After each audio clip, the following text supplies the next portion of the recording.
7년간 병수발하던 치매 시어머니가 돌아가시자 남편은 조강지처를 헌신짝처럼 버렸습니다. 위자료는 저 시골 흉가하고 우물 달린 땅으로 퉁쳐! 혼자 남은 수아는 위자료로 받은 시골집 우물에서 알 수 없는 푸른 돌을 발견했어요. 문득 시어머니가 돌아가시기 전 하셨던 말씀이 떠올랐습니다. 이 우물이 조만간 내 눈물을 닦아줄 게다. 그 푸른 돌을 건드리는 순간 수아의 인생은 돌이킬 수 없는 방향으로 흘러가고 있었습니다. 이야기 시작 전에 구독, 좋아요 부탁드립니다. 그날 밤 안동 시골 종택에는 하늘이 뚫어진 듯한 폭우가 쏟아지고 있었습니다. 빗줄기가 기와 지붕을 때리는 소리가 천둥처럼 울리던 그 시각, 수아는 안방에서 들려오는 이상한 소리에 잠을 깨고 말았습니다. 문을 열자마자 그녀의 두 눈이 휘둥그레졌습니다. 78배 시어머니가 맨손에 무언가를 잔뜩 묻힌 채 벽을 칠하고 계셨던 겁니다. 코를 찌르는 악취가 방 안가득 퍼져 있었어요. 인분이었습니다. 거기에 간장까지 섞어서 벽에다 이상한 기호들을 그려대고 계셨던 거예요. 어머님, 어머님, 이게 무슨 일이세요? 수안이 다급하게 달려들었지만 시어머니는 눈이 완전히 뒤집힌 채 소리를 질렀습니다. 보물이야, 보물. 우리 집 보물 찾아라.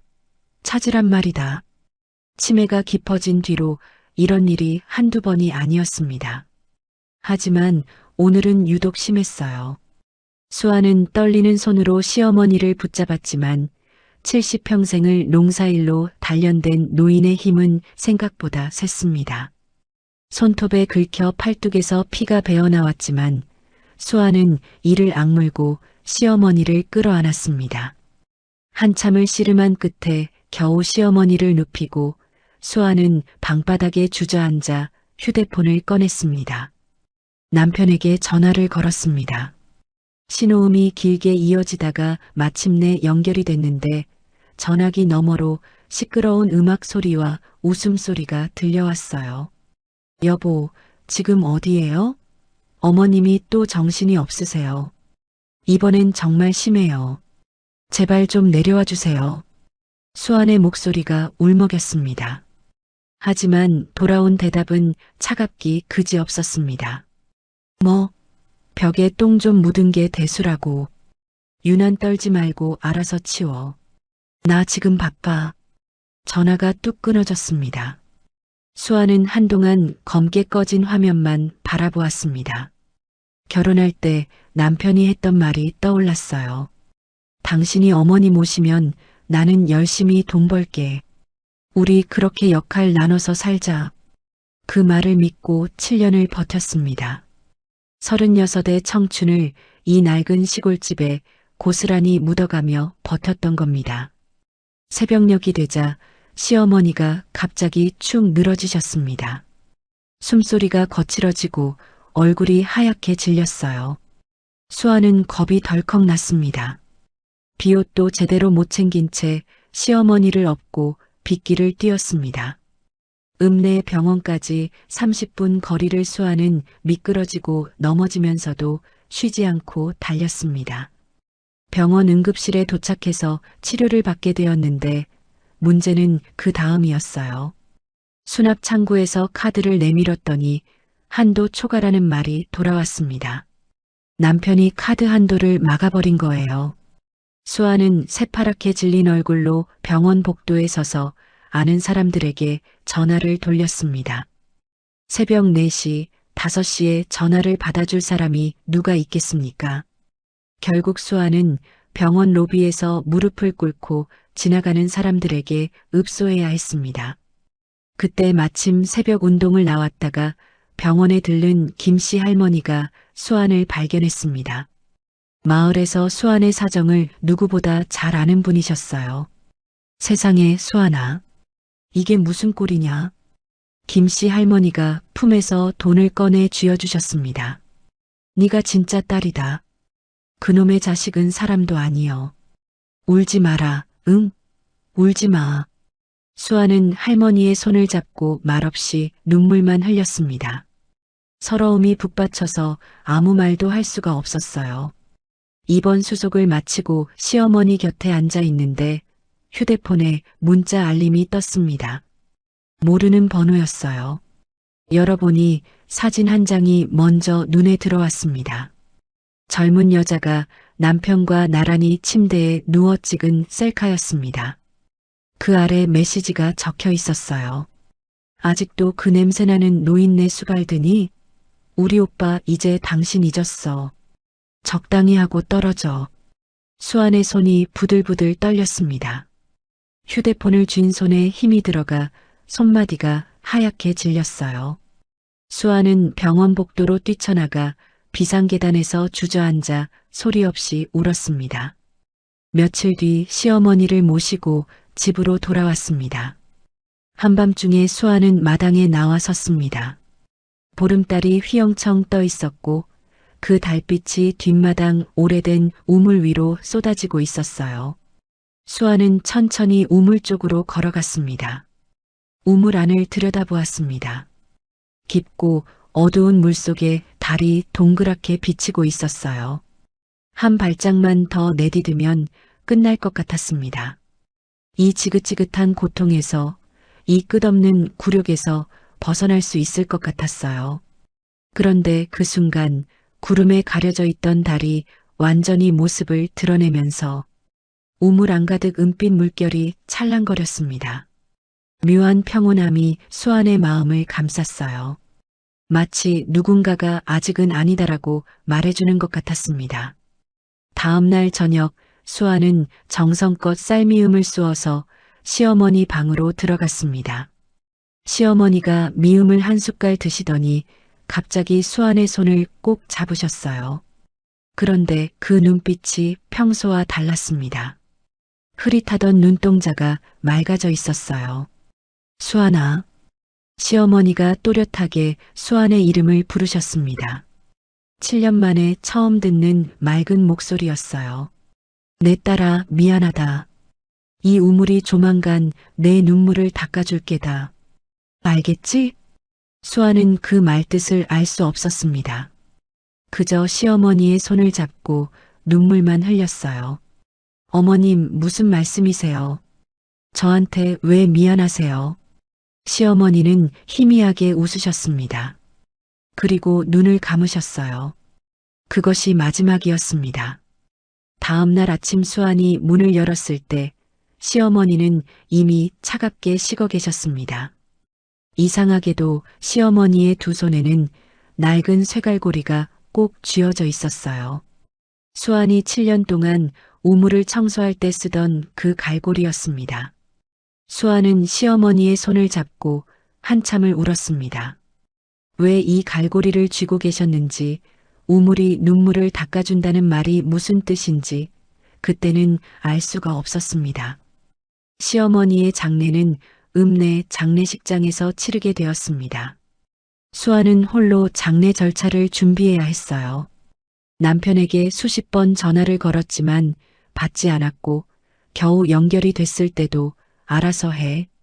내가 갈 테니까라는 짧은 말만 남기고 끊어버렸습니다. 수아는 시어머니의 수의를 고르고 영정사진을 준비하고 조문객 명단을 정리하면서 밤을 새웠습니다. 7년을 모셨으니 마지막 가시는 길만큼은 편히 보내드리고 싶었어요. 장례 이틀째 되던 날 저녁 남편이 드디어 장례식장에 나타났습니다. 그런데 혼자가 아니었어요. 화려한 밍크 코트를 걸친 젊은 여자가 남편의 팔짱을 끼고 함께 들어왔습니다. 수아는 처음에 눈을 의심했습니다. 설마 이 자리에, 어머니 돌아가신 이 자리에 그 여자를 데리고 왔을 리가 없다고 생각했어요. 하지만 착각이 아니었습니다. 그 여자의 발밑을 보니 새빨간 구두가 번쩍거리고 있었어요. 장례식장에 빨간 구두를 신고 온 겁니다. 조문객들 사이에서 수군거림이 번졌습니다. 저 여자가 누구야? 아들 여자친구래. 세상에, 어머니 장례식에 저런 걸 데리고 오다니. 쯧쯧. 저 며느리 얼마나 속이 상하겠어. 리나라는 이름의 그 여자는 조문객들의 시선 따위는 아랑곳하지 않았습니다. 빈소에 들어서더니 코를 막으며 인상을 찌푸렸어요. 어휴, 향 냄새 진짜 역겹다. 오빠, 우리 빨리 가자. 여기 오래 있으면 옷에 냄새 배겠어. 수아의 귀에 그 말이 또렷하게 들렸습니다. 주먹을 꽉 쥐었지만 꾹 참았어요. 지금은 시어머니 장례 중이니까 시어머니 체면을 생각해서라도 참아야 한다고 마음을 다잡았습니다. 그런데 남편의 행동은 더 가관이었습니다. 영정사진 앞에서 절 한번 하지 않았어요. 상주 완장도 팔에 두르지 않은 채 한쪽 구석에 서서 휴대폰만 붙들고 있었습니다. 비즈니스 통화를 하고 있는 것 같았어요. 아, 그거는 내일까지 처리해줘. 응, 수익률 맞춰야지. 나 지금 좀 바빠서. 어머니 영정 앞에서, 조문객들이 지켜보는 앞에서 남편은 돈 얘기를 하고 있었습니다. 수아는 더 이상 참을 수가 없었어요. 남편에게 다가가서 팔을 잡았습니다. 여보, 제발 전화 좀 끊어요. 어머님 영정 앞이잖아요.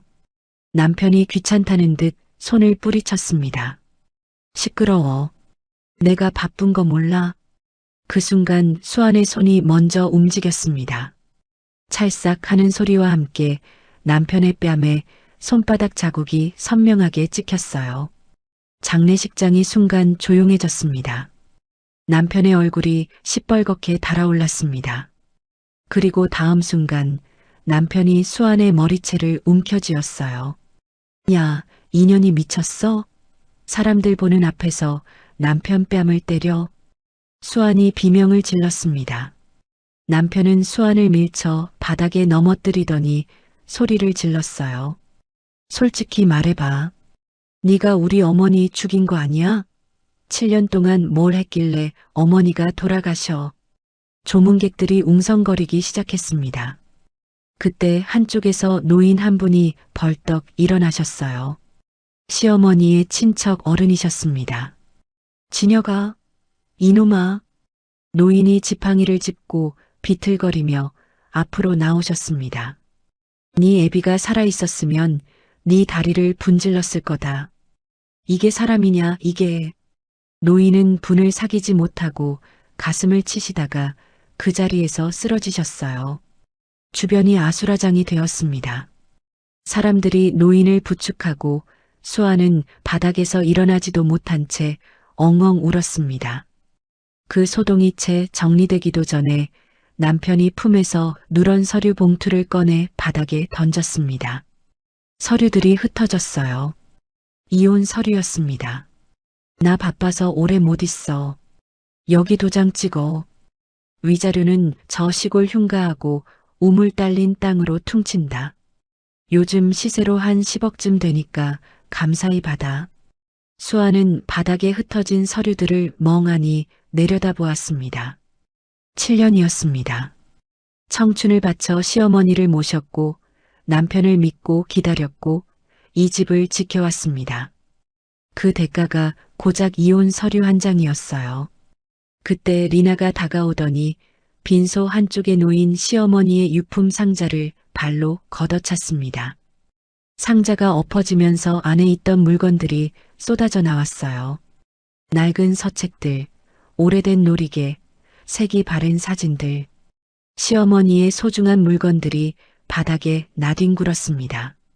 뭐야, 이런 고물들. 불쏘시개나 해라, 불쏘시개. 리나가 킬킬거리며 웃었습니다. 수아는 벌떡 일어나 리나에게 달려들려 했지만 마을 사람들이 말렸어요. 김씨 할머니가 앞으로 나서서 남편을 향해 손가락질했습니다. 진여가, 네 눈에는 뭐가 보이냐? 수아니가 7년 동안 네 어머니 똥오줌 받아내고 밤새 잠 못 자고 빚까지 내가면서 병원비 냈어. 그걸 모르는 게 아니라 모른 척하는 거지? 마을 사람들이 하나둘 증언하기 시작했습니다. 수안이 밤새 시어머니 간병하던 일, 포구 치던 날 시어머니를 업고 병원까지 뛰어갔던 일, 끼니도 걸으면서 시어머니 약값을 마련하던 일. 모두가 알고 있었어요. 하지만 남편은 콧방귀를 뀌더니 지갑에서 돈다발을 꺼내 바닥에 뿌렸습니다. 시골 노인네들 돈 몇 푼 주면 입 닫을 줄 알았는데 시끄럽네. 여기 있으니까 나눠 가져. 지폐들이 바닥에 흩날렸습니다. 아무도 그 돈을 줍지 않았어요. 남편은 리나의 허리를 감싸 안으며 돌아섰습니다. 서류는 알아서 처리해. 변호사가 연락할 거야. 수아는 무릎을 꿇고 바닥에 흩어진 시어머니의 유품들을 주워 담았습니다. 그러다 손에 낡은 서책 한 권이 잡혔어요. 표지가 너덜너덜해진 오래된 책이었습니다. 무심코 품에 안았습니다.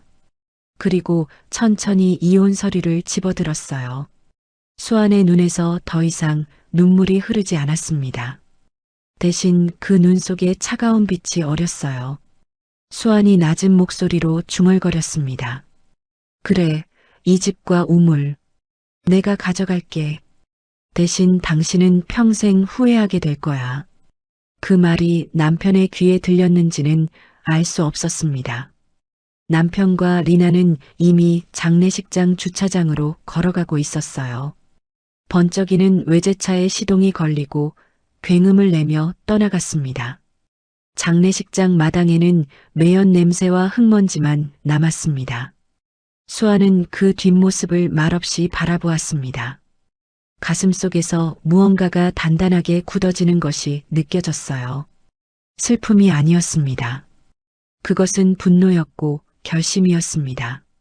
장례를 마치고 시골 종택으로 돌아온 수아를 맞이한 것은 적막함 뿐이었습니다.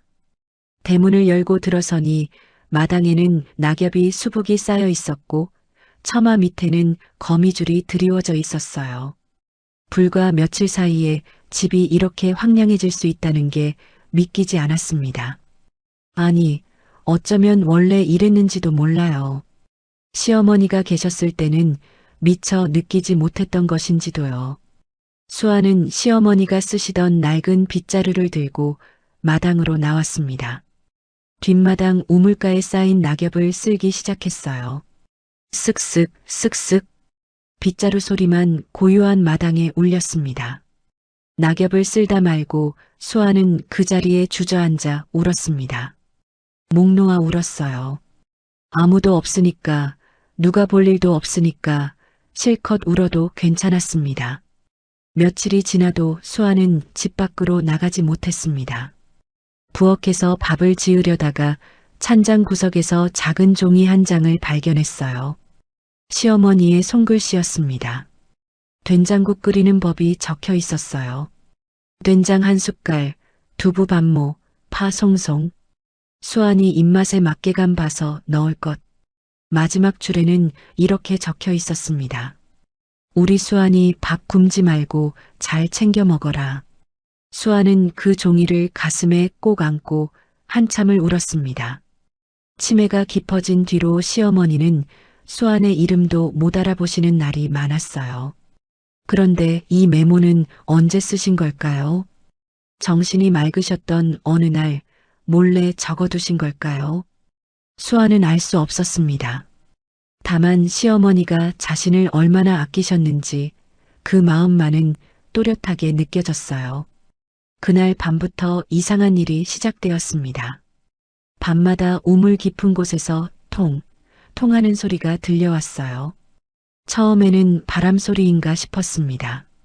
아니면 작은 돌멩이가 굴러 떨어지는 소리일 수도 있겠다고 생각했어요. 하지만 그 소리는 너무 규칙적이었습니다. 마치 누군가 일부러 두드리는 것처럼요. 수아는 잠을 제대로 이루지 못했습니다. 눈을 감으면 꿈속에서 시어머니가 우물가에 서 계셨어요. 손짓을 하시며 무언가 말씀하시는데 소리가 들리지 않았습니다. 입모양만 보였어요. 우물 하고 말씀하시는 것 같았습니다. 수아는 매일 새벽 식은땀에 젖은 채로 깨어났습니다. 일주일쯤 지났을까요? 수아는 더 이상 참을 수가 없었습니다. 손전등을 들고 뒷마당 우물로 나갔어요. 보름달이 휘영청 떠 있는 밤이었습니다. 우물 안을 손전등으로 비추며 천천히 들여다보았습니다. 검은 물이 고요하게 고여 있었고 이끼 낀 돌벽이 빙 둘러 있었어요. 별다른 게 없어 보였습니다. 그런데 손전등 불빛이 한쪽 벽면을 지나갈 때 수안의 눈이 멈췄습니다. 다른 돌들과 색이 다른 돌 하나가 눈에 들어왔어요. 푸르스름한 빛이 도는 돌이었습니다. 수아는 미술사학을 전공했습니다. 대학 시절 수없이 답사를 다니며 돌의 종류와 결을 공부했었어요. 저 돌은 분명 다른 돌들과 달랐습니다. 저게 설마. 수아는 손전등을 더 가까이 가져갔습니다. 틀림없었어요. 강화청석이었습니다. 조선시대 왕릉이나 중요한 비석에만 쓰이던 귀한 돌이었어요. 이런 시골 종택의 우물벽에 강화청석이 박혀 있다는 건 말이 되지 않았습니다. 누군가 일부러 넣어둔 게 분명했어요. 수안의 머릿속에서 갑자기 무언가가 번개처럼 스쳤습니다. 시어머니가 치매 들기 전 벽에 그리셨던 이상한 기호들, 인분과 간장으로 칠하시며 봄을 찾아라고 외치셨던 그 밤. 수아는 허겁지겁 안방으로 뛰어들어가 벽을 살폈습니다. 청소하느라 대부분 지워졌지만 희미한 흔적이 남아 있었어요. 수아는 종이와 연필을 가져와 그 흔적을 따라 그렸습니다. 완성된 그림을 보는 순간 수아는 소름이 돋았습니다. 그것은 우물 벽면의 배치도였어요. 돌들이 쌓인 위치가 고스란히 그려져 있었고 한쪽에 동그라미가 쳐져 있었습니다. 바로 그 푸른 돌의 위치였어요. 어머님은 제정신이셨어. 날 위해 이렇게 하신 거였어? 수안의 목소리가 떨렸습니다. 시어머니는 알고 계셨던 겁니다. 아들이 탐욕스럽다는 것을, 며느리만이 진심으로 자신을 돌본다는 것을요. 그래서 일부러 정신이 온전하실 때 단서를 남기신 거예요. 아무도 알아볼 수 없게, 오직 수안만이 알아볼 수 있게요. 수안은 다시 우물가로 달려갔습니다. 손전등으로 그 푸른 돌을 비추며 자세히 살폈어요. 돌 표면에 물때가 잔뜩 끼어 있었습니다. 수아는 옷소매로 물때를 문질러 닦아냈습니다. 그러자 돌 표면에 정교하게 새겨진 문양이 드러났어요. 종가집 가문의 문장이었습니다. 시어머니가 평소에 차시던 비녀에 새겨져 있던 바로 그 문양이었어요. 수아는 그 돌을 어떻게 빼내야 할지 고민했습니다. 그때 문득 시어머니가 돌아가시던 날 품에 안고 계셨던 낡은 갈고리가 떠올랐어요. 7년 동안 우물을 청소할 때 쓰던 그 갈고리 말입니다. 수아는 창고로 달려가 그 갈고리를 찾아왔습니다. 갈고리를 돌 옆면의 틈에 끼워 보았습니다. 딱 맞았어요. 마치 이 돌을 빼내기 위해 만들어진 도구처럼 치수가 정확히 맞아떨어졌습니다. 수아는 숨을 깊이 들이쉬고 힘껏 갈고리를 당겼습니다. 처음에는 꿈쩍도 하지 않았어요. 하지만 포기하지 않고 계속 당기자 끼익 하는 소리와 함께 돌이 조금씩 앞으로 밀려 나왔습니다. 마침내 푸른 돌이 완전히 빠져나왔습니다. 그 뒤에는 어두운 구멍이 뚫려 있었어요. 손전등을 비추니 안쪽으로 꽤 깊은 공간이 보였습니다. 수안의 심장이 쿵쾅쿵쾅 뛰었습니다. 바로 그 순간 어디선가 웃음소리가 들리는 것 같았어요. 시어머니의 웃음소리였습니다. 환청인 걸 알면서도 수아는 눈물이 흘렀습니다. 시어머니가 마지막으로 하셨던 말씀이 떠올랐어요. 이 우물이 내 눈물을 닦아줄 게다. 수아는 알았습니다. 이것이 시어머니가 남기신 마지막 선물이라는 것을요. 7년의 눈물, 7년의 고통, 그 모든 것에 대한 보답이 이 어둠 속에 숨겨져 있다는 것을요. 수아는 떨리는 손으로 우물벽의 구멍 안쪽을 더듬었습니다. 손끝에 무언가 단단하고 네모난 것이 닿았어요. 조심스럽게 끌어당기자 꽤 무거운 물건이 손에 잡혔습니다. 상자였습니다. 오동나무로 만든 커다란 상자가 겹겹이 천에 쌓여 있었어요. 수아는 상자를 마당으로 가져와 달빛 아래 내려놓았습니다. 천을 풀어보니 기름 먹인 삼배로 여러 겹 감싸져 있었고 그 안에 또 한 겹 밀랍으로 단단히 봉인되어 있었습니다. 이 정도로 꼼꼼하게 포장했다면 분명 대단히 귀한 물건일 터였어요. 밀랍 봉인을 조심스럽게 뜯어내자 상자 틈새로 알 수 없는 향기가 스며 나왔습니다. 은은하면서도 깊은 향이었어요. 수아는 그 향을 알아보았습니다. 침향과 묵향이었습니다. 옛 선비들이 귀한 책이나 그림을 보관할 때 좀이 슬지 않도록 함께 넣어두던 향이었어요. 수백 년간 갇혀있던 향기가 밤 공기 속으로 퍼져나갔습니다. 상자 뚜껑을 열자 안에는 비단 보자기에 쌓인 물건들이 가지런히 놓여 있었습니다. 수아는 첫 번째 보자기를 조심스럽게 풀었습니다. 낡은 화첩이 나왔어요. 표지가 빛바랬지만 놀랍도록 상태가 좋았습니다. 수아이 화첩을 펼쳐든 순간 숨이 멎는 것 같았어요. 이건 설마. 수아의 손이 부들부들 떨렸습니다. 화첩 안에는 산수화가 그려져 있었습니다. 금강산의 봉우리들, 맑은 계곡물, 소나무 사이로 비치는 달빛, 그 분놀림, 그 먹의 농담, 그 구도. 미술사를 전공한 수아는 단번에 알아보았습니다. 겸재정선의 그림, 겸재정선.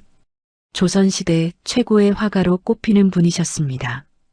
그분의 진경산수화는 국보급 문화재로 박물관에서조차 쉽게 볼 수 없는 귀한 유물이었어요. 그런데 이 화첩은 수아이 교과서나 학술 자료에서도 본 적이 없는 그림들이었습니다. 학계에서 전설로만 내려오던 겸재의 미공개 화첩이 실존했던 겁니다. 수아는 화첩 끝에 찍힌 낙관을 확인했습니다. 붉은 도장의 인형이 선명했어요. 종이의 질감을 손끝으로 느껴보았습니다. 조선시대 한지 특유의 결이 그대로 살아있었습니다. 이 낙관, 이 종이 질감, 진품이야. 틀림없어. 수아의 목소리가 떨렸습니다. 대학 시절 교수님께서 말씀하셨던 게 떠올랐어요. 겸재의 미공개 화첩이 어딘가에 있다는 이야기가 전해지는데 아무도 본 사람이 없단다. 아마 전쟁통에 사라졌거나 누군가 숨겨둔 채 대가 끊겼겠지. 그 화첩이 바로 여기 수아의 손안에 있었습니다. 수아는 두 번째 보자기를 풀었습니다. 순금으로 만든 인장이 나왔어요. 손바닥만 한 크기의 묵직한 무게감이 느껴졌습니다. 인장 옆면에는 가문의 문장이 정교하게 새겨져 있었고 그 아래에는 두툼한 족보 책자가 함께 들어 있었습니다. 족보를 펼쳐보니 가문의 역사가 빼곡하게 적혀 있었어요. 조선 초기부터 이어져 내려온 가문의 비사, 땅 문서, 혼인 기록, 그리고 대대로 전해져 내려온 가훈까지. 이 인장은 가문의 수장임을 증명하는 표식이었습니다. 수아는 상자 깊숙이 손을 넣었습니다. 바닥에 봉투 하나가 놓여 있었어요. 봉투 겉면에 익숙한 글씨가 보였습니다. 시어머니의 필체였습니다. 내 딸 수아에게라고 적혀 있었어요. 수아는 봉투를 뜯고 편지를 꺼냈습니다. 손이 너무 떨려서 종이가 바스락거렸어요.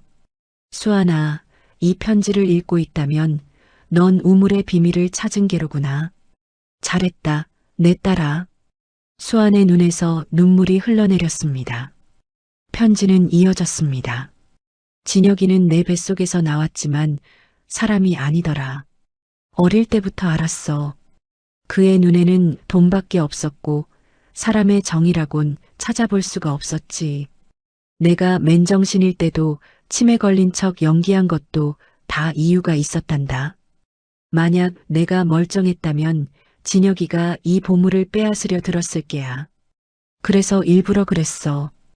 그래야 아무도 의심하지 않을 테니까. 수아는 글자 하나하나를 눈으로 더듬으며 읽었습니다. 7년 동안 네가 나를 어떻게 돌봤는지 다 알고 있었다. 똥오줌 치우고 밤잠 설치고 구박받으면서도 한 번도 불평 안 턴 내 모습.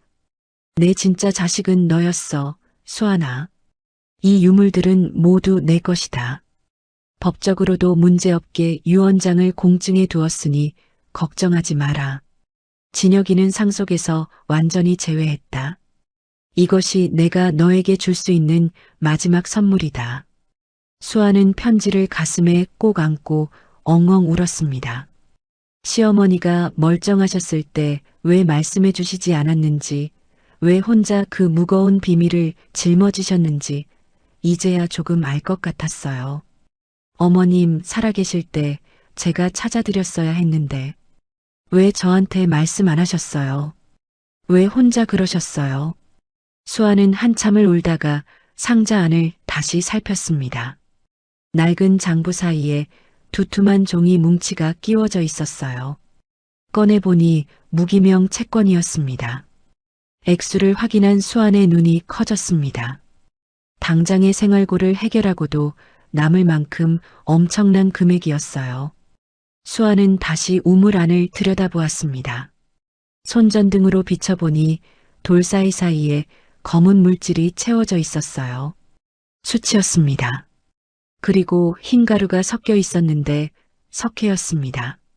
조상들이 습기를 막기 위해 천연 제습 시스템을 만들어둔 거예요. 그래서 수백 년이 지나도 유물이 상하지 않고 보존될 수 있었던 겁니다. 수아는 감탄을 금할 수가 없었습니다. 후손에게 물려주기 위해 이토록 정성을 들이신 조상들의 마음이 느껴졌어요. 그리고 그 마음을 이어받아 평생 비밀을 지키신 시어머니의 마음도요. 수아는 유물들을 하나하나 정성껏 닦았습니다. 달빛 아래서 그녀의 눈에는 더 이상 눈물이 아닌 단단한 빛이 어렸어요. 당신들이 쓰레기라고 버린 이 우물이 내게는 세상에서 가장 고귀한 왕국이 되었어요. 어머님 지켜볼 거죠? 제가 이것들로 뭘 할 수 있는지. 유물을 발견한 그날 밤 수아는 한숨도 자지 못했습니다. 가슴이 두근거려서 도저히 잠이 오지 않았어요. 이 엄청난 발견을 어떻게 해야 할지, 누구에게 알려야 할지 막막했습니다. 함부로 세상에 알렸다가는 도둑이 들 수도 있고 전 남편이 알게 되면 무슨 짓을 할지 모르는 일이었어요. 수아는 밤새 고민하다가 한 사람이 떠올랐습니다. 대학 시절 선배였던 오윤석이었어요. 미술사학과에서 수아보다 4살 위였던 윤석 선배는 지금 대한민국에서 손꼽히는 고미술 감정가가 되어 있었습니다. 학교 다닐 때 윤석 선배는 수아의 재능을 유독 아꼈어요. 답사를 가면 늘 수아 옆에 붙어서 이것저것 가르쳐 주었고 졸업할 때는 너 같은 눈을 가진 사람 드물어. 꼭 이 분야에서 일해라고 격려해 주었습니다. 수아는 오래된 수첩을 뒤져 윤석 선배의 연락처를 찾아냈습니다. 연락이 될지 확신이 없었어요. 졸업 후 한 번도 연락한 적이 없었거든요. 결혼하고 시골로 내려온 뒤로는 대학 동기들과도 연이 끊어졌습니다. 떨리는 손으로 전화번호를 눌렀습니다. 신호음이 3번 울리고 전화가 연결되었습니다. 여보세요? 낯익은 목소리가 들렸어요.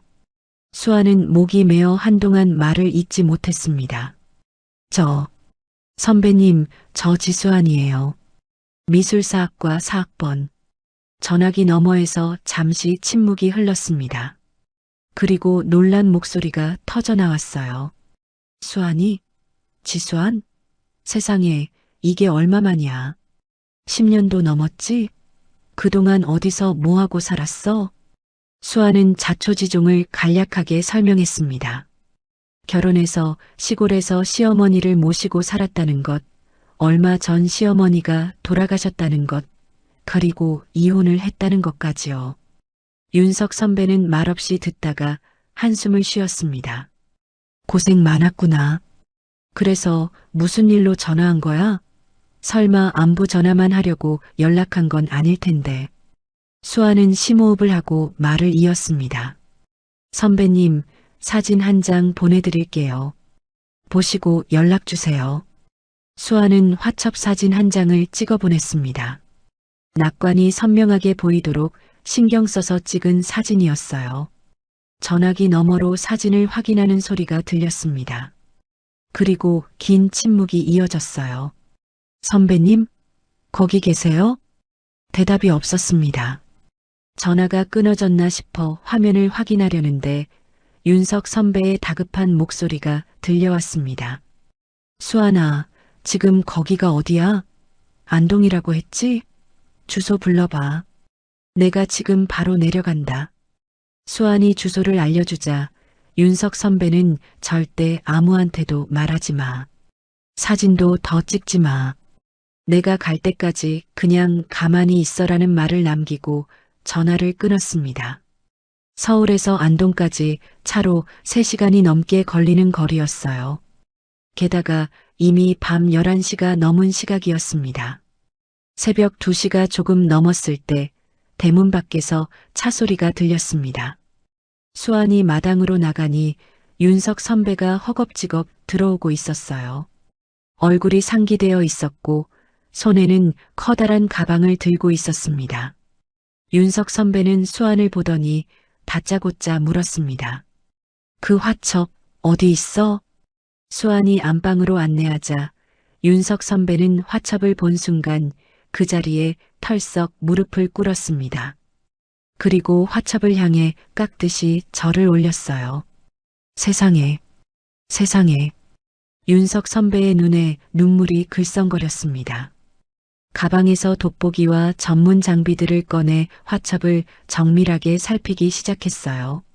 종이의 결을 확인하고 먹의 농도를 살피고 낙관의 인형을 비교했습니다. 1시간 넘게 조사를 한 뒤 윤석 선배가 입을 열었습니다. 수아나, 이건 국보급을 넘어섰어. 역사적 발견이야. 학계에서 전설로만 내려오던 겸재의 미공개 화첩이 실존했던 거야. 수아는 예상했던 대로라 그나마 차분하게 들을 수 있었습니다. 윤석 선배는 다른 유물들도 확인했어요. 황금 인장, 족보, 무기명 채권까지 모든 것을 살펴본 뒤 윤석 선배가 수아의 손을 덥석 잡았습니다. 수아나, 이거 세상에 알려지면 내 목숨이 위험해질 수도 있어. 당분간 절대 비밀로 해야 해. 알겠지? 윤석 선배는 곧바로 보안 작전을 짜기 시작했습니다. 우선 진품은 윤석 선배가 아는 비밀 금고로 옮기기로 했어요. 그리고 이 자리에는 가짜 유물을 만들어 두기로 했습니다. 윤석 선배가 믿을 수 있는 보건 장인에게 의뢰하면 진품과 구별이 어려운 정교한 위조품을 만들 수 있었어요. 전 남편이 분명 냄새를 맡고 찾아올 거야. 그때를 대비해야 해. 윤석 선배는 법률 문제도 챙겼습니다. 아는 대형 로펌 변호사를 소개해 주었어요. 변호사는 이혼 계약서의 우물과 그 부수물 양도 조항을 면밀히 분석했습니다. 결론은 명확했어요. 우물에서 나온 모든 것은 법적으로 수아의 소유였습니다. 며칠 뒤 윤석 선배는 수아에게 쇼핑을 가자고 했습니다. 무기명 채권 중 일부를 현금화해서 밀린 빚과 병원비를 청산한 뒤였어요. 수아나, 이제 내 모습도 좀 바꿔야 해. 앞으로 네가 만날 사람들은 겉모습부터 보거든. 수아는 7년 만에 처음으로 자기 옷을 샀습니다. 백화점 거울 앞에 서서 새 옷을 입어보는데 거울 속에 자신이 낯설었어요. 퀭한 눈, 갈라진 손, 핏기 없는 얼굴. 하지만 새 옷을 걸치니 조금씩 달라 보였습니다. 이게 나야? 윤석 선배가 웃으며 말했습니다. 원래 내 모습을 찾아가는 거야. 대학 때 넌 정말 빛났거든. 수아는 거울 속 자신을 물끄러미 바라보았습니다. 조금씩 아주 조금씩 예전의 자신이 돌아오는 것 같았어요. 윤석 선배는 자신의 인맥을 총동원해서 전 남편의 동태도 파악해왔습니다. 소식은 놀라웠어요. 전 남편의 회사가 심각한 유동성 위기에 처해 있었습니다. 암호화폐 투자에 실패해서 회사 자금까지 날린 모양이었어요. 곧 그쪽에서 먼저 움직일 거야. 우물에 뭔가 있다는 소문이 옛날부터 돌았거든. 궁지에 몰리면 분명 그걸 떠올릴 거야. 수아는 고개를 끄덕였습니다. 가슴속에서 차가운 불꽃이 타오르는 것이 느껴졌어요. 7년간 당한 것들, 장례식장에서의 굴욕, 바닥에 뿌려진 돈. 그 모든 것에 대한 대가를 치르게 해줄 때가 다가오고 있었습니다. 그 무렵 서울에서는 전 남편 진혁의 삶이 걷잡을 수 없이 무너지고 있었습니다. 회사 로비에는 매일같이 투자자들이 몰려와 점거 시위를 벌였어요. 내 돈 내놔. 사기꾼. 피켓을 든 사람들이 고함을 질렀고 경비원들이 막느라 아수라장이었습니다. 모든 것의 시작은 비트코인이었어요. 진혁은 암호화폐로 큰 돈을 벌 수 있다고 확신했습니다. 처음에는 개인 돈으로 시작했지만 욕심이 커지면서 회사 공금까지 끌어다 쓰기 시작했어요. 2배, 3배는 금방이야. 한 달만 있으면 다 갚아라고 생각했습니다. 하지만 시장은 진혁의 기대와 정반대로 움직였어요. 비트코인 시세가 반 토막이 나고 그것도 모자라 또다시 반 토막이 났습니다. 투자금의 80%가 증발해버렸어요. 진혁은 며칠째 집에 틀어박혀 술만 마셨습니다. 거실 소파에 누워 컴퓨터 화면만 뚫어지게 쳐다보았어요. 빨간 숫자가 화면 가득 깜빡거렸습니다. 하락, 하락, 또 하락. 소주병이 바닥에 나뒹굴었고 수염은 덥수룩하게 자랐습니다. 회사에서는 연신 전화가 왔지만 받지 않았어요. 받아봤자 들을 소리가 뻔했거든요. 설상가상으로 회사 감사에서 또 다른 문제가 터졌습니다. 리나가 법인카드로 결제한 내역이 발각된 거예요. 명품 가방, 구두, 보석, 화장품. 금액을 합산하니 수억 원이 넘었습니다. 주주들이 회의실에서 난리를 쳤어요. 이게 뭡니까? 접대비가 왜 샤넬 매장에서 결제됩니까? 진혁이 식은땀을 흘리며 말했습니다. 그건 중요한 거래처 사모님 선물로. 하지만 증거가 있었어요. 리나가 그 명품들을 직접 착용하고 찍은 사진들이 SNS에 버젓이 올라와 있었거든요. 샤넬 가방을 들고 해외여행을 간 사진, 다이아몬드 목걸이를 하고 파티에 간 사진. 진혁은 할 말을 잃었습니다. 그날 밤 진혁은 리나에게 전화를 걸어 소리를 질렀습니다. 야, 너 법인카드로 뭘 산 거야? 나 지금 주주들한테 완전히 찍혔어. 리나는 되려 화를 냈어요. 뭘 어쨌다고. 접대용으로 산 거라니까. 당신이 사라고 했잖아. 그걸 네가 차고 다니면 어떡해. 사진까지 올리고. 아, 몰라. 당신이 알아서 해. 나는 당신 믿고 이 고생하는 건데 이제 와서 나한테 뭐라고 하는 거야. 전화기 너머로 리나의 날카로운 목소리가 쏟아졌습니다. 진혁은 머리가 지끈거렸어요. 돈. 어디서 돈을 구해야 할지 막막했습니다. 그때 문득 어릴 적 기억이 떠올랐어요. 명절 때 집안 어른들이 술 한 잔 걸치고 나누던 이야기였습니다. 우리 집안 우물에 보물이 있다는 말이 있어. 옛날에 조상님들이 뭔가 숨겨뒀다더라고. 에이, 그게 진짜겠어요? 그냥 옛날 이야기 아니에요? 글쎄, 진짜인지 아닌지는 모르지. 근데 그 우물이 왜 그렇게 깊겠어? 다 이유가 있는 거야. 진혁의 눈이 번쩍 뜨였습니다. 우물. 안동 시골집의 뒷마당 우물. 이혼하면서 수아에게 던져준 그 우물 말입니다. 설마 진짜 뭔가 있는 건가? 그때 리나가 집으로 들어왔습니다. 진혁은 벌떡 일어나 리나에게 말했어요. 야, 나 안동에 좀 내려가 봐야 할 것 같아. 리나가 퉁명스럽게 대꾸했어요. 안동? 그 시골? 거기 왜? 우리 집안 우물에 뭔가 있을지도 몰라. 옛날부터 그런 얘기가 있었거든. 리나가 코웃음을 쳤습니다. 하, 웃기고 있네. 그 썩어 빠진 시골 우물에 뭐가 있겠어? 정신 차려. 당장 현금이나 구해와야 할 판에 무슨 보물 타령이야. 진혁이 언성을 높였습니다. 야, 너 지금 나한테 반말이야? 반말이면 어쩔 건데. 리나가 다가와 진혁의 뺨을 때렸습니다. 찰싹 하는 소리가 거실에 울렸어요. 진혁이 멍하니 서 있는 사이 리나는 명품 가방을 집어들고 현관으로 향했습니다.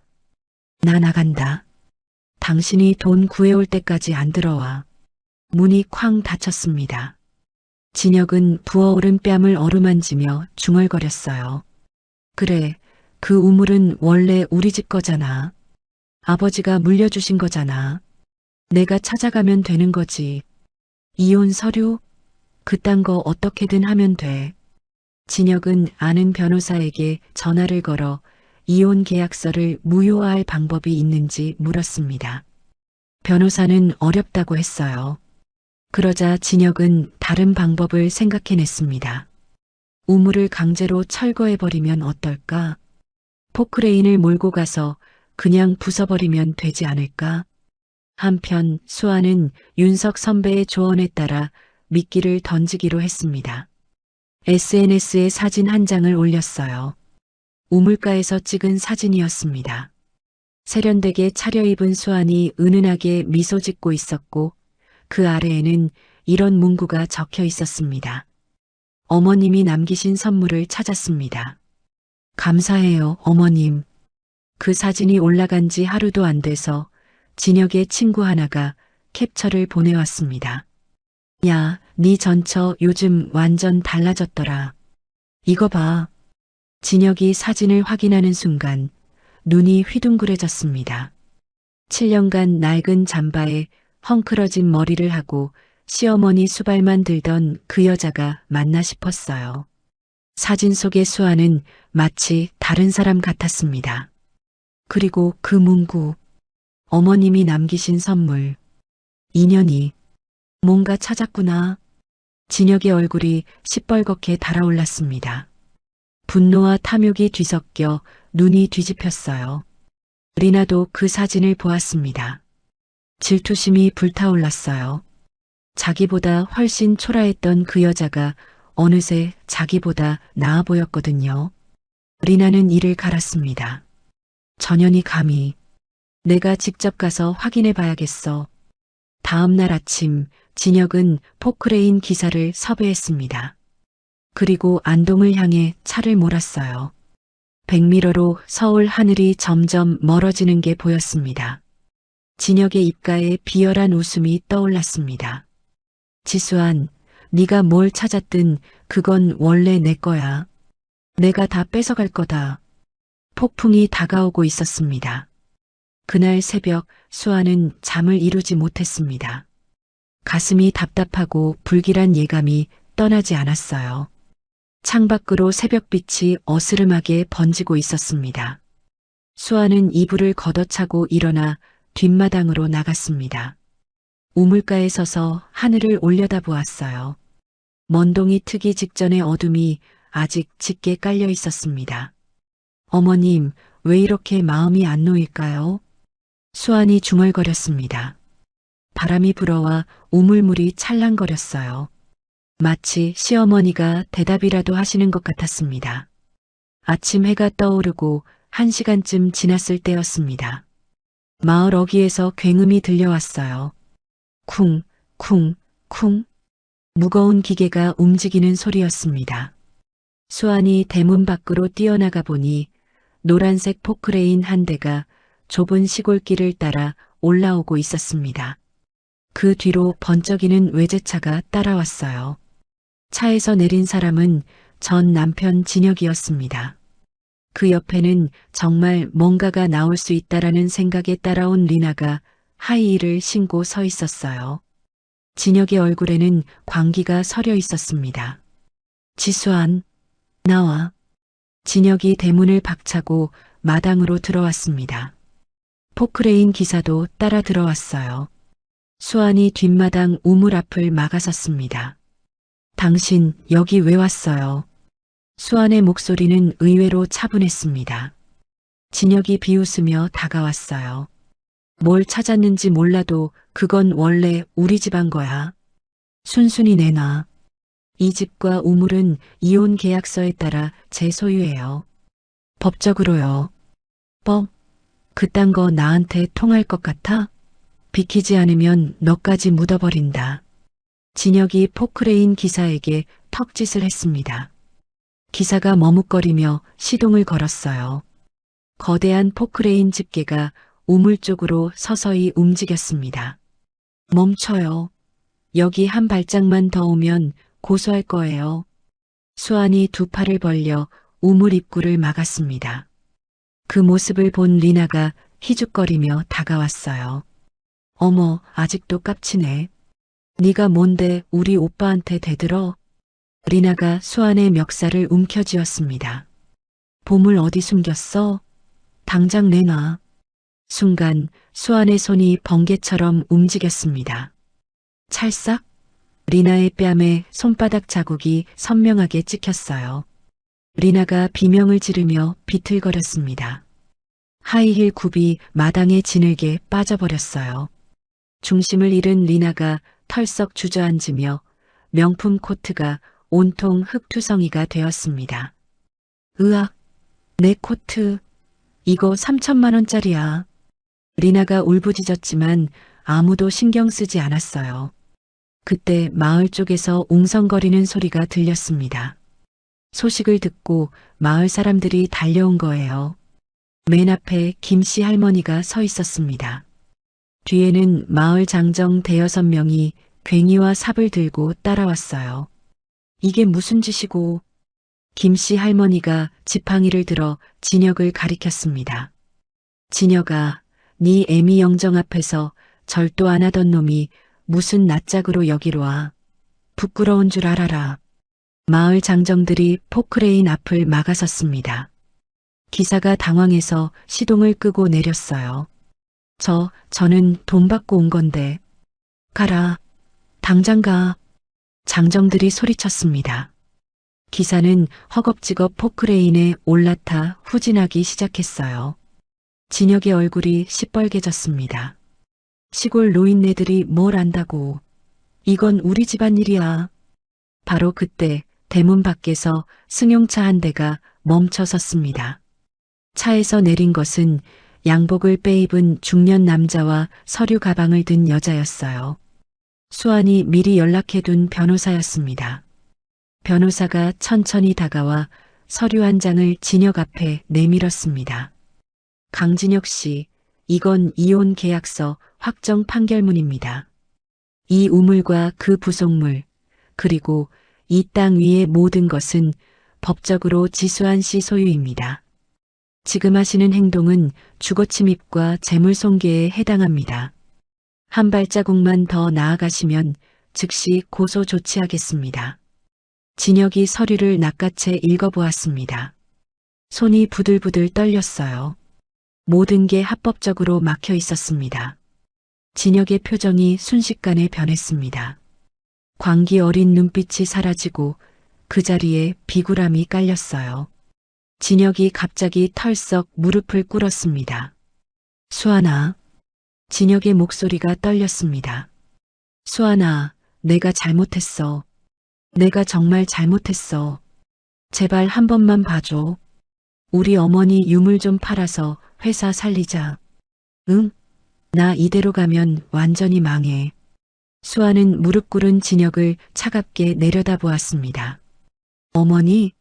장례식장에서 빨간 구두 신고 웃던 내 여자가 어머니라고 불러도 된다고 했죠?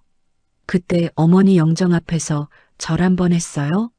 상주 완장은 찼어요? 진혁의 얼굴이 일그러졌습니다.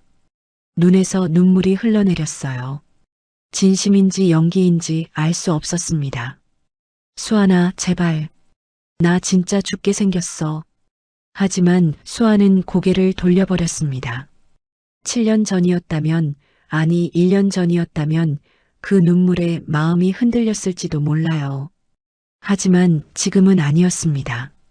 장례식장에서 바닥에 뿌려진 돈, 머리채를 잡히던 굴욕, 그 모든 기억이 수아의 마음을 단단하게 굳혀 놓았거든요. 한편 진흙탕에서 일어난 리나가 수아에게 슬금슬금 다가왔습니다. 주변을 살피더니 작은 목소리로 속삭였어요. 저기 수안 씨, 나랑 잠깐 얘기 좀 할까요? 수안이 고개를 돌렸습니다. 리나가 눈을 굴리며 말했어요. 진혁이 그 인간 비리 장부 내가 다 알아요.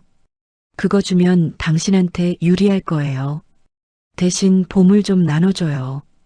응? 우리 둘이 손잡으면 저 인간 완전히 매장시킬 수 있어요. 수아는 아무 말 없이 리나를 바라보았습니다. 그리고 주머니 속 휴대폰에는 이전부터 녹음 버튼이 눌러져 있었어요.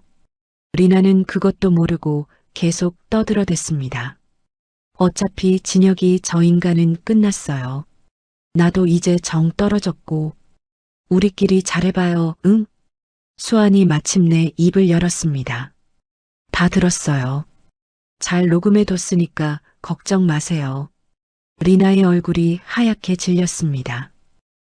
뭐라고? 수안이 차갑게 웃었습니다. 나가세요. 둘 다 당장 나가요. 다음에 또 오면 그땐 정말 가만 안 둘 거예요. 진혁과 리나가 쫓겨간 뒤 수아는 윤석 선배에게 연락을 했습니다. 윤석 선배가 그날 저녁 안동으로 내려왔어요. 두 사람은 마루에 앉아 앞으로의 계획을 의논했습니다. 수아나, 오늘 일은 시작에 불과해. 저 인간은 포기할 사람이 아니야. 분명 다시 올 거야. 수안이 고개를 끄덕였습니다. 저도 알아요. 저 사람 성격에 이대로 물러날 리가 없어요. 윤석 선배가 찻잔을 내려놓으며 말했습니다. 그래서 말인데 이제 우리가 먼저 움직여야 해. 저들이 스스로 무덤을 파게 만들자. 수안의 눈이 반짝였습니다. 윤석 선배가 계획을 설명했어요. 가짜 유물을 미끼로 던져서 진혁이 물도록 만드는 것이었습니다. 진혁은 분명 다시 우물을 노릴 테고 그때 가짜를 훔쳐가게 하면 되는 거였어요. 가짜를 진짜인 줄 알고 팔려고 하면 사기죄가 성립돼. 게다가 저 인간 지금 돈이 급하잖아. 분명 사채업자한테 담보로 잡히거나 경매에 내놓을 거야. 수안이 물었습니다. 근데 가짜인 걸 들키면 어떡해요? 윤석 선배가 웃었어요. 그게 핵심이지. 들키게 만드는 거야. 공개적으로 아주 창피하게. 며칠 뒤 수아는 우물가 창고에 낡은 나무 상자 하나를 일부러 눈에 띄게 놓아두었습니다. 상자 안에는 윤석 선배가 준비한 가짜 도자기와 가짜 화첩이 들어 있었어요. 얼핏 보면 진짜처럼 보이지만 전문가가 보면 금방 알아챌 수준의 위조품이었습니다. 그리고 마당 곳곳에 CCTV를 설치해 두었어요. 예상대로 진혁은 포기하지 않았습니다.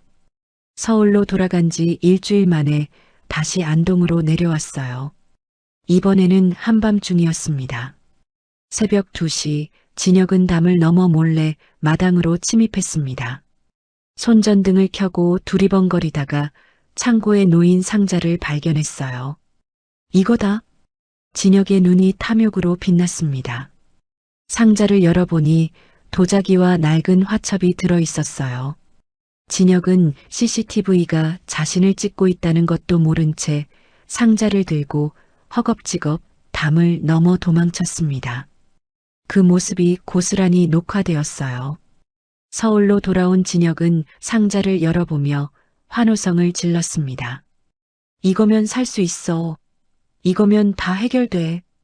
진혁은 아는 사채업자를 찾아갔습니다. 상자 안의 유물들을 보여주며 큰 소리쳤어요. 이거 봐, 국보급이야. 시가로 치면 100억은 될 거야. 이거 담보로 20억만 빌려줘. 사채업자가 도자기를 이리저리 살펴보았습니다. 진짜 국보급 맞아? 당연하지. 우리 집안 대대로 내려온 거라고. 조상이 숨겨둔 보물이야. 사채업자는 반신반의하면서도 돈 냄새에 혹했어요. 일단 10억을 빌려주기로 했습니다. 진혁은 현금 뭉치를 받아들고 콧노래를 흥얼거렸어요. 리나가 그 소식을 듣고 달려왔습니다. 진혁이 진짜 보물을 찾았다는 말에 태도가 180도 바뀐 거예요. 오빠, 나 잘못했어. 우리 다시 시작하자. 하지만 리나의 속셈은 따로 있었습니다. 그날 밤 진혁이 술에 취해 잠든 사이 리나는 상자를 들고 몰래 빠져나가려 했어요. 현관문을 열고 나가려는 순간 진혁이 눈을 떴습니다. 인연이. 진혁이 벌떡 일어나 리나의 머리채를 움켜쥐었습니다. 리나도 질세라 진혁의 얼굴을 핥히었어요. 나, 이거 내 거야. 뭐, 내 거? 네가 뭘 했다고. 두 사람이 거실 바닥에서 뒹굴며 싸웠습니다. 물건들이 깨지고 소리가 났어요. 리나가 악을 썼습니다. 넌 내 돈만 노렸잖아. 처음부터 사랑 같은 거 없었어. 진혁도 지지 않고 소리쳤어요. 넌 내 몸만 원했잖아. 명품 사달라고 매달리던 게 누군데. 이웃에서 신고가 들어가 경찰이 출동하는 소동이 벌어졌습니다. 두 사람의 추악한 민낯이 적나라하게 드러난 밤이었어요. 며칠 뒤 더 큰 문제가 터졌습니다. 사채업자가 유물을 전문 감정가에게 가져간 거예요. 감정 결과는 충격적이었습니다. 이거요? 관광지에서 파는 5만 원짜리 기념품인데요. 사채업자의 얼굴이 시뻘겋게 달아올랐습니다. 부하들을 데리고 진혁을 찾아갔어요. 진혁은 사무실에서 발견되었습니다. 사채업자가 진혁의 멱살을 잡았습니다. 야, 이게 국보급이라고? 사기치려고 했어? 진혁이 새파랗게 질렸습니다. 아, 아니야. 진짜라니까. 감정이 잘못된 거야. 하지만 변명은 통하지 않았어요. 진혁은 사채업자들에게 실컷 두들겨 맞았습니다. 진혁은 마지막 승부수를 던졌습니다. 남은 화첩을 들고 경매장을 찾아간 거예요. 유명한 미술품 경매가 열리는 날이었습니다. 진혁이 화첩을 들고 나타나자 경매장이 술렁거렸어요. 이건 겸재정선의 미공개 화첩입니다. 경매에 붙여주십시오. 그때 객석에서 한 남자가 일어났습니다. 오윤석이었어요. 윤석이 단상으로 올라가 화첩을 살펴보더니 피식 웃었습니다. 이 정도도 구별 못하면서 감히 경매장에 오셨습니까? 윤석이 마이크를 잡고 말했습니다. 여러분, 이건 위작입니다.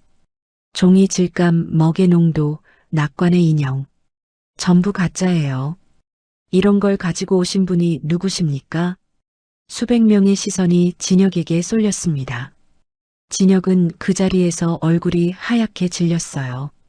경매장에서 쫓겨나다시피 나왔고 그 소문은 업계 전체에 퍼졌습니다. 강진혁이라는 이름은 사기꾼과 동의어가 되어버렸어요. 설상가상으로 리나의 공금 횡령 사실이 검찰에 정식 고발되었습니다. 그리고 수환이 녹음해둔 리나의 배신, 제안 녹음본이 진혁에게 전달되었어요. 진혁은 리나가 자신을 팔아넘기려 했다는 것을 알게 되었고 두 사람의 관계는 완전히 끝이 났습니다. 수환은 이 시점에서 마지막 카드를 꺼내 들었습니다. 진짜 유물을 국립박물관에 기탁한다는 기자회견을 열었어요. 효부 며느리가 지켜낸 국보라는 헤드라인이 온 언론을 뒤덮었습니다. 반면 진혁은 어머니를 버리고 내연녀와 노란한 페류나로 낙인 찍혔어요. 회사 주가는 폭락했고 남아있던 투자자들도 등을 돌렸습니다.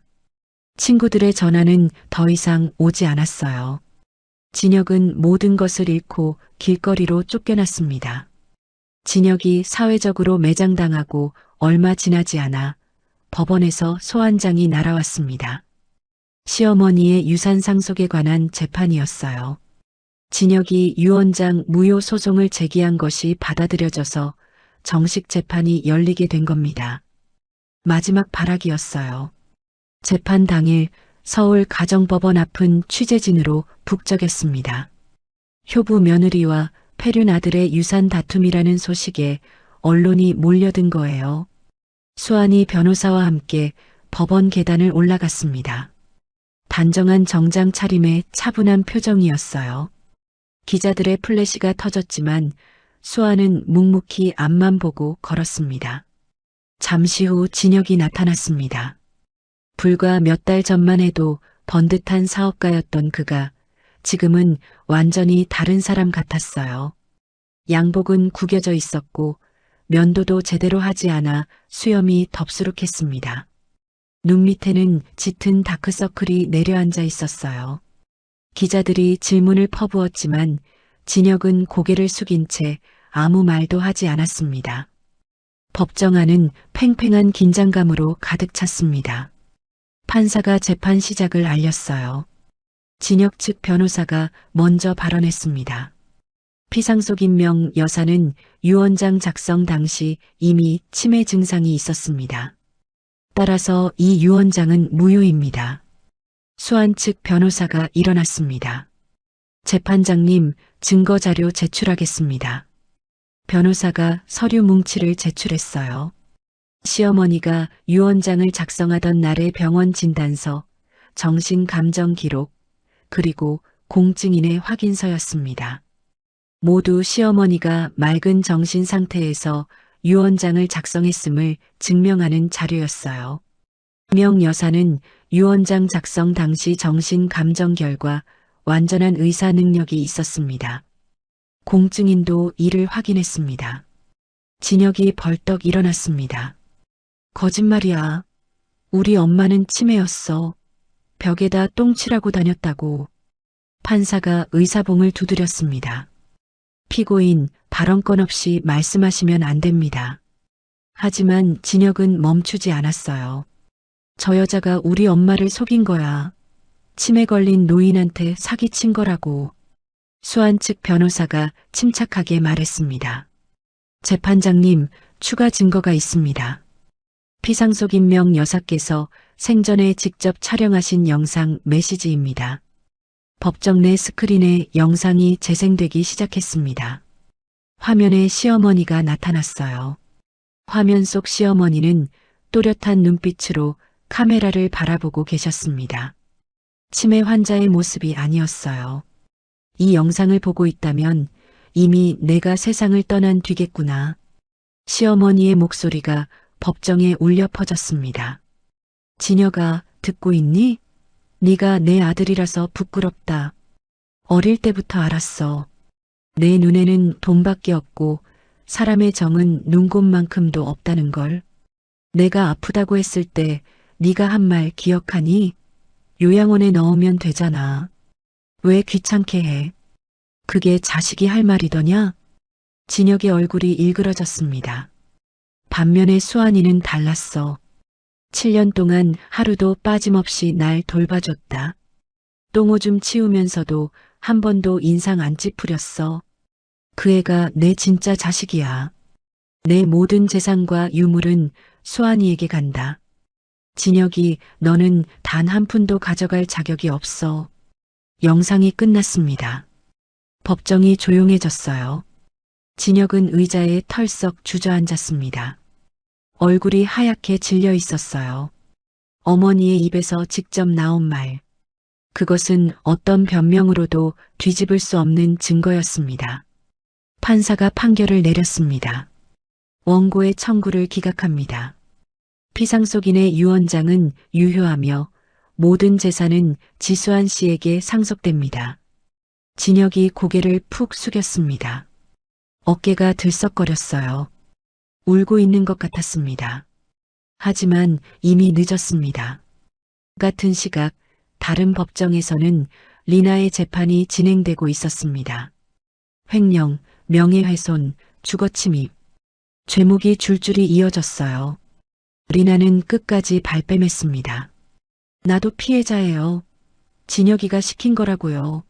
저는 아무것도 몰랐어요. 하지만 증거가 너무 많았어요. 법인카드 사용 내역, SNS에 올린 사진들, 그리고 수환이 녹음한 배신, 제안 녹음본까지. 판사는 징역 3년을 선고했습니다. 리나가 법정 경위에게 끌려나가면서 소리쳤어요. 싫어. 나 감옥 못 가. 진혁이 이 자식 다 너 때문이야. 재판이 끝나고 수아는 법원 밖으로 나왔습니다. 하늘이 맑았어요. 깊은 숨을 들이쉬니 가슴속이 뻥 뚫리는 것 같았습니다. 며칠 후 수아는 기자회견을 열었습니다. 유물 보상금의 절반을 치매 노인 복지재단에 기부하겠다고 발표했어요. 이 돈은 어머님 이름으로 기부합니다. 저처럼 치매 환자를 돌보느라 힘들어하는 분들에게 조금이나마 도움이 되었으면 합니다. 언론은 수환을 칭송했습니다. 반면 진혁은 완전히 파산했어요. 회사는 문을 닫았고 집도 차도 모두 압류당했습니다. 지하 단칸방으로 쫓겨난 진혁은 매일 밤 소주병을 붙잡고 TV를 보았어요. 화면에는 화려하게 웃고 있는 수환이 나왔습니다. 그때 왜 그랬을까? 수환이한테 왜 그랬을까? 진혁은 중얼거렸지만 대답해주는 사람은 아무도 없었습니다. 안동의 종택은 국가 지원을 받아 전통문화체험관 겸 박물관으로 새롭게 태어나고 있었습니다. 수아는 매일 공사 현장을 지켜보며 미래를 그렸어요. 윤석 선배가 자주 내려와 함께 일을 도왔습니다. 어느 저녁 두 사람이 마당에 앉아 노을을 바라보고 있었어요. 윤석 선배가 조용히 말했습니다. 수아나, 이제 우물 속만 보지 말고 하늘의 달도 좀 보면서 살아. 수환이 고개를 돌려 윤석 선배를 바라보았습니다. 그 말에 담긴 의미를 알 것 같았어요. 수환이 빙그레 웃었습니다. 7년 만에 처음으로 진심에서 우러나온 웃음이었어요. 다음 날 수환은 시어머니의 묘소를 찾았습니다. 무덤 앞에 꽃을 놓고 무릎을 꿇었어요. 어머님, 저 이제 잘 살게요. 걱정 마세요. 그리고 감사해요. 정말 감사해요. 바람이 불어와 수환의 머리카락을 스쳐 지나갔습니다. 마치 시어머니가 대답이라도 하시는 것 같았어요. 수환은 한참 동안 그 자리에 앉아 있었습니다. 가슴속에 맺혀있던 응어리가 조금씩 녹아내리는 것이 느껴졌어요. 시어머니 묘소를 다녀온 뒤로 수환의 마음은 한결 가벼워졌습니다. 그리고 그로부터 석 달 뒤 마침내 박물관 개관식 날이 밝았어요.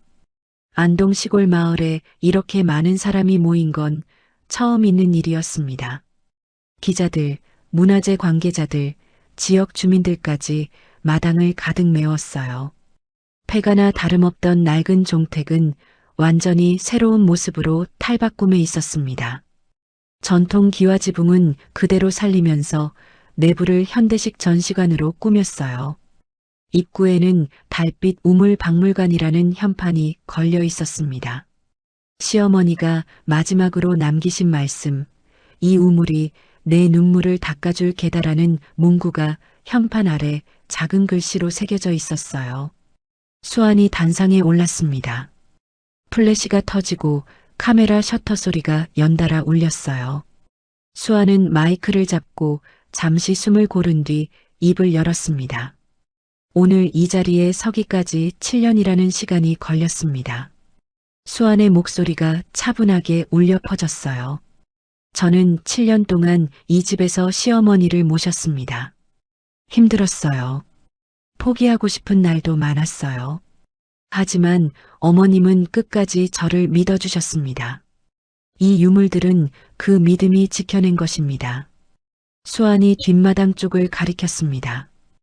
저 우물은 제가 7년 동안 청소하고 돌보던 곳이에요. 남들은 쓸모없는 시골 우물이라고 했지만 어머님은 그 안에 600년의 역사를 숨겨두셨어요. 진심은 반드시 보답받습니다. 저는 그것을 온몸으로 배웠습니다. 박수가 터져 나왔습니다. 기자들의 플래시가 더욱 빗발쳤어요. 개관식이 끝나고 관람객들이 전시관으로 들어왔습니다. 가장 많은 사람이 모인 곳은 우물이었어요. 이제 우물 위에는 투명한 유리막이 씌워져 보호되고 있었습니다. 옆에는 우물의 역사와 발견 과정을 설명하는 안내판이 세워져 있었어요. 노인 관람객 한 분이 우물 앞에서 눈물을 훔쳤습니다. 저 우물에서 국보가 나왔대요. 며느리가 7년 동안 지켰다며요. 세상에 그런 효부가 아직 있었네. 옆에 있던 다른 노인이 말했어요.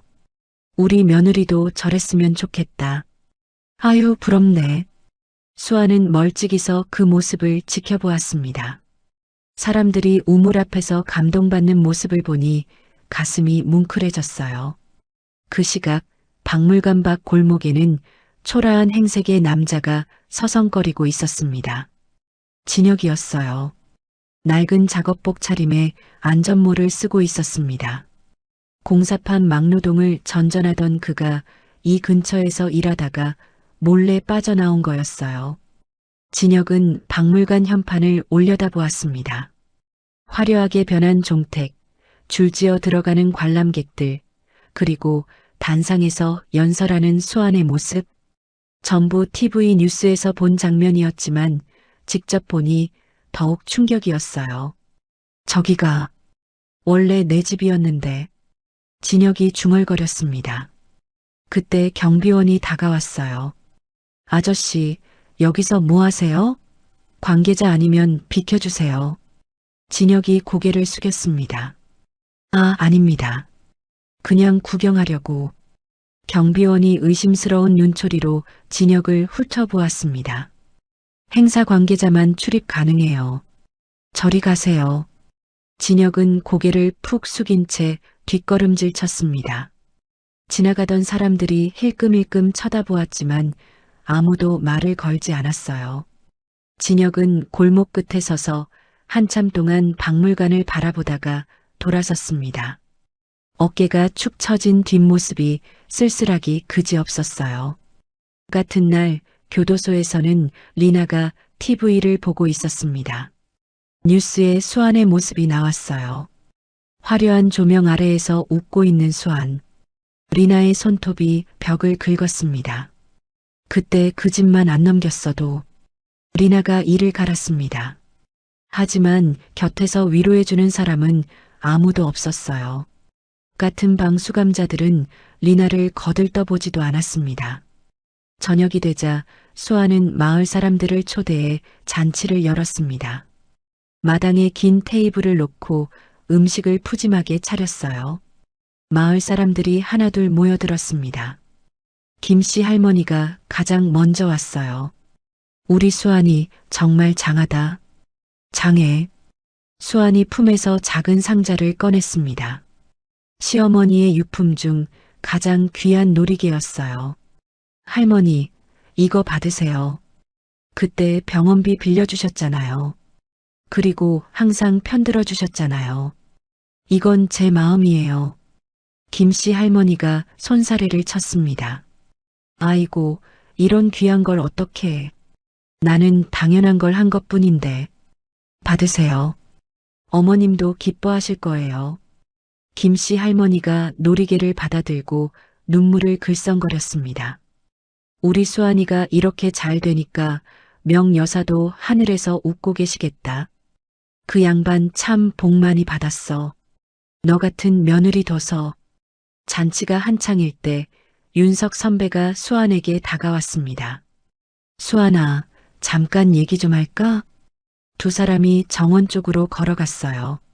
달이 밝았습니다. 나란히 걸으며 윤석 선배가 말했습니다.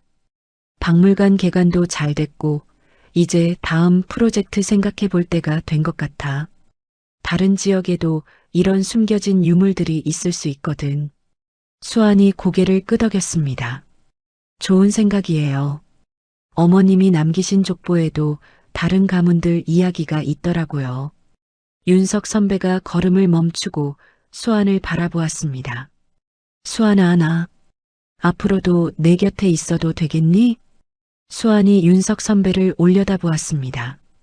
달빛 아래 윤석 선배의 눈이 진지하게 빛나고 있었어요. 수환이 빙그레 웃었습니다. 선배님이 아니었으면 저 여기까지 못 왔어요. 앞으로도 잘 부탁드려요. 잔치가 끝나고 밤이 깊어졌습니다. 손님들이 모두 돌아가고 수아는 홀로 뒷마당으로 나왔어요. 보름달이 휘영청 떠 있었습니다. 우물 위 유리막에 달빛이 반사되어 은빛 물결처럼 일렁거렸어요.